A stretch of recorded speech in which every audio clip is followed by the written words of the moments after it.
그러면 그냥 아니 뭐 100일설이야? 아니 갑자기 궁금해서. 야 우지 마.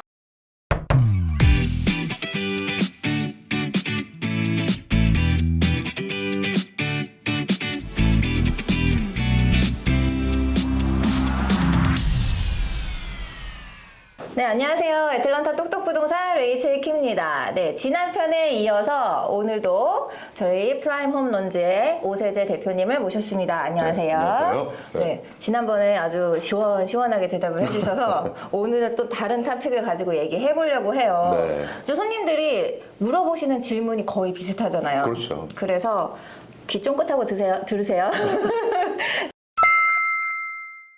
집 살 때 이제 허드죠. 집 문서죠. 집 문서에 부부 이름을 같이 넣는 게 좋을까요? 아니면 혼자 넣는 게 좋을까요? 어떤 게 나아요? 하고 질문하시는 손님들 계세요. 굉장히 많으시죠. 네, 그거에 대한 혹시 장단점이 있을까요?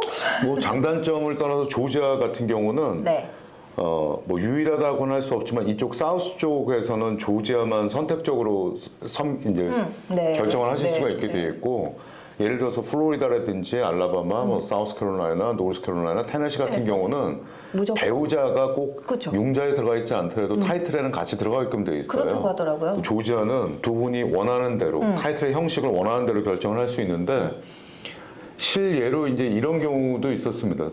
손님의 크레딧 리포트를 뽑아봤을 때는 모게지 기록도 없고 다 괜찮았는데 이분이 이제 융자 신청이 들어갔다가 거절을 당했어요. 그 이유가 이분도 잘 모르고 계셨는데 본인이 예전 이제 배우자분하고 같이 있었던 집에 등기에 이름이 같이 올라가 있었던 거죠. 근데 이분이 이 집을 이제 차압을 당하면서 이분도 기록이 이제 같이 올라가는 경우가 있었어요. 맞아요. 그래서 제가 볼 때는 사업을 하고 계시댔는지 아니면은 뭐 혹시라도 그런 거에 대해서 좀 불안하게 생각하시는 분들은 굳이 이름을 넣어야 되느냐, 요거는 뭐 나중에 선별적으로 택하실 수도 있는 거고, 네. 차이점은 이제 집을 팔 때 거주용으로 사게 되면 혼자 이름으로 되어 있을 때 싱글 이름으로 되어 있으면 25만 불까지 면세가 되는데 부부로 되어 있으면 50만 불까지 면세가 됩니다. 그러니까 집값 왕창 오를 수 있는 동네다 그러면 같이 들어가시는 게 나은 거고, 아니면은 뭐 혼자로 두셨다가 추후에 이름을 다시 추가하거나 빼고 하는 건 자유로우니까 네네. 그런 방법이 좀 더 낫지 않을까 생각됩니다. 네, 저도 그냥 얕은 지식으로 손님들에게 그렇게 말씀을 드려요. 그러니까 비즈니스 하시는 분들은 그렇죠. 진짜 조심, 나쁜 일 안 생기셔야지만 그렇죠. 혹시 모르니까 그거 이제 좀 걱정하시는 분들은 매사 같이 안 브레이크로 하시는. 네. 그것도 하나의 방법인 거예요. 네네. 예. 그렇게 하시니까요. 두 분이 상의하에 결정하시면 됩니다. 조지아 그러니까 어느 게 더 좋다라는 건 그분의 상황이 어떠냐에 따라서. 네. 네.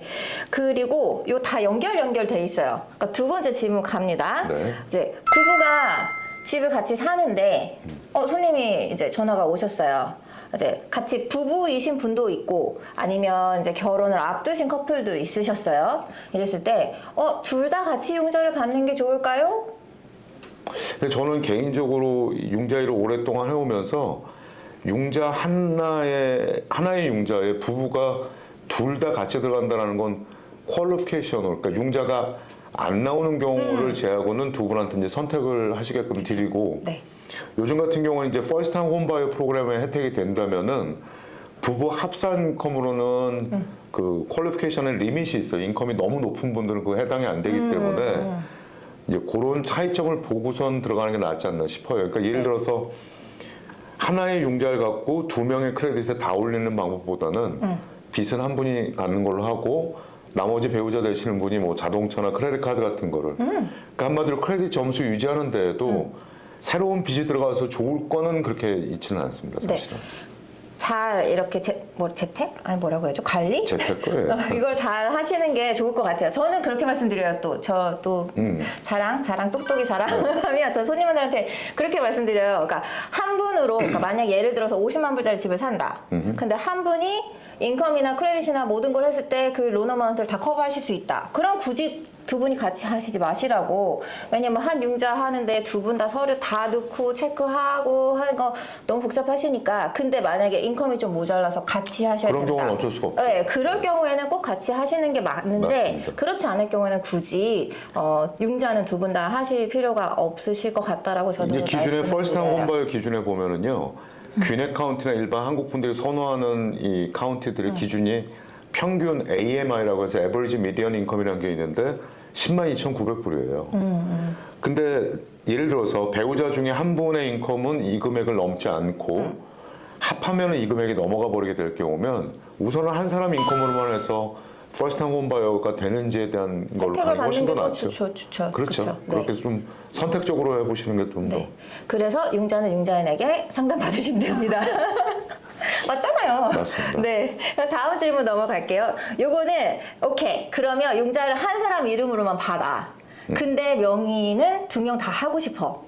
네. 그랬을 때 클로징 끝나고 퀵클레임 디드 하면 되잖아요. 네. 그죠? 그거는 이제 클로징 마치시고 그 클로징 변호사 사무실에서 서류 하나에다 사인만 하시면 되시는데 그거 할 때 주의점. 그러니까 퀵클레임을 할 때 만약에 배우자가 이제 나는 그러면 등기에만 사실 중요한 건 오너십이지 융자에 대한 분할이 아니거든요. 그러니까 네.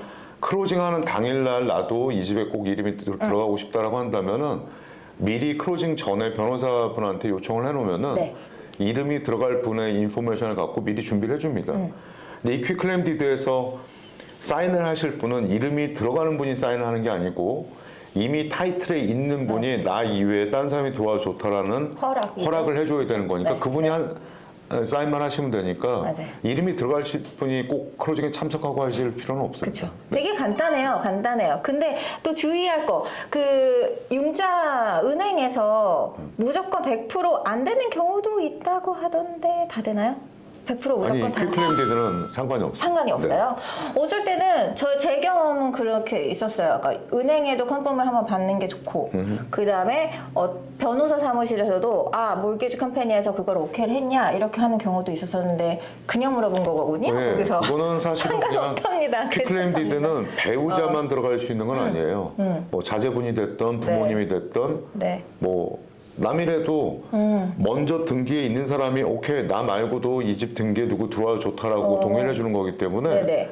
이게 꼭 어떤 특수관계나 그다음에 꼭 가족관계 아니더라도 이름은 들어갈 수가 있게 됩니다. 네, 이름 넣으시는 거 어렵지 않으십니다. 클로징 하시고 그날 당일에 바로 이제 집을 구입하시는 분이 서류에 이제 변호사 분께서 준비해 주신 서류에 사인 하나만 하시면 다른 그렇죠. 분 이제 명의를 같이 명의를 올리실 수 있으십니다. 그러니까 이게 제일 좋은 방법이에요. 융자는 배우자 중에 한 분 이름으로만 가서 그 융자에 대한 책임 그리고 크레딧 관리 여러 가지를 볼 때 한 사람 이름 소유권에 대한 거는 부부가 50대 50 이렇게 하면 나중에 뭐 양도세에 대한 것도 많이 면제받을 수 있고 네, 네.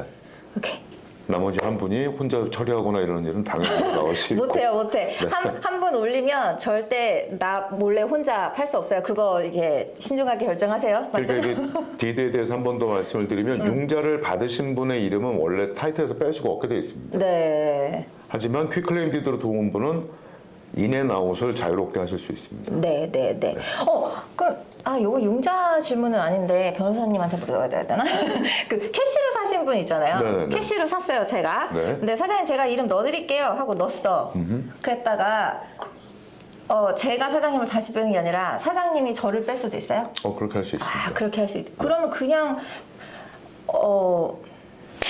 아니 뭐 백일세요?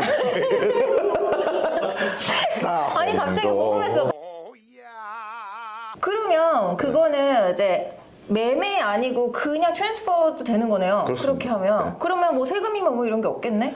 실질적으로는 이 사람이 양도를 할 때 그러니까 사실은 미국의 증여세라는 거에 대한 컨셉은 없어요.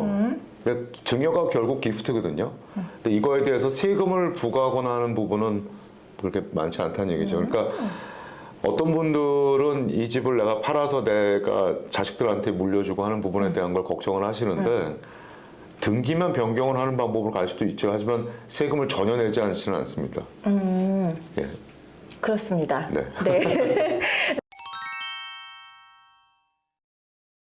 네, 오늘은 이제 부부 아니면 커플 아니면 누구 파트너든 같이 이제 집 구입을 하시거나 아니면 이제 집 문서에 같이 명의를 올리는 거나 그런 거에 이제 궁금하신 점에 대해서 또 속 시원하게 대답을 해주셨어요. 조금 많이?